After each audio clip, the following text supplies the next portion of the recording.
O governo do México publicou resoluções que limitam a quantidade de carne bovina e suína sem impostos. É mais um tema para o Alan Gani, que segue com a gente aqui no Jornal da Manhã. Que impacto que isso pode ter aqui para nós, Gani? Olha, é ruim para o nosso agronegócio. Vamos primeiro entender, né, como é que funcionam essas cotas. Até então, o Brasil exportava carne suína e carne bovina para o México sem nenhuma tarifa protecionista. Agora, até 70 mil toneladas também fica sem tarifa.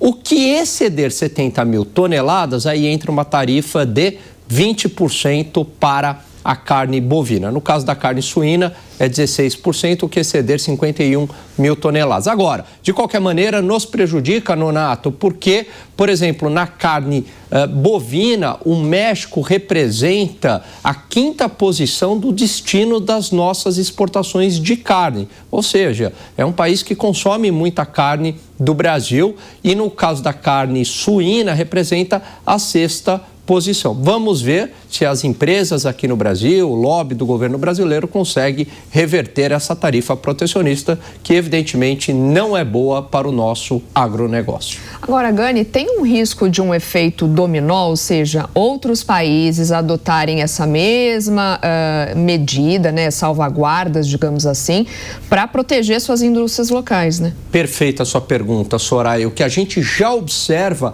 é que este efeito dominó ocorre. Então, a gente observa um retrocesso no liberalismo, do avanço da globalização. Pelo contrário, agora a gente vê uma desaceleração da globalização, uma série de medidas protecionistas. Começou lá com os Estados Unidos, com as tarifas impostas por Donald Trump, depois a China, agora o México, e isso não é bom. Se a gente entrar numa guerra tarifária, que significa não cooperação econômica entre os países, combinado com uma escalada de conflitos geopolíticos, isso torna o mundo muito perigoso. À luz da história, a gente já viu que uma guerra econômica combinado com tensões geopolíticas levam a guerras. Tá certo, Gani. Obrigado. A gente vai passar aqui para os nossos comentaristas, o Túlio Nassi e a Deise Ciocari.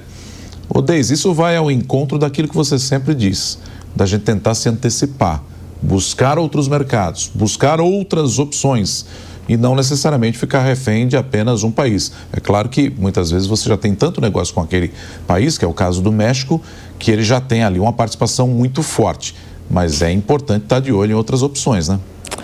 O que essa história nos mostra é que o Brasil, ele depende excessivamente de poucos mercados, né? E aí, como o Gani falou, a metade das nossas exportações, elas vão para a China e o México é o 5º exportador. Não vai colapsar o nosso sistema, mas vai obrigar o Brasil a procurar outros mercados, né? Mesmo assim, quando a gente olha para a China não vai conseguir compensar internamente a carne em relação ao Brasil, porque os outros competidores em relação ao Brasil, como China e os Estados Unidos, ainda tem um preço muito elevado. De novo, não colapsa o nosso agronegócio, mas vai elevar os custos, vai obrigar a gente a se reorganizar de novo depois de uma reação vinda de fora e obriga o Brasil também a olhar para outros mercados, o que é um sinal que já vem sendo emitido há muito tempo e pode ser que agora finalmente o Brasil entenda. Um sinal de alerta, né, Túlio?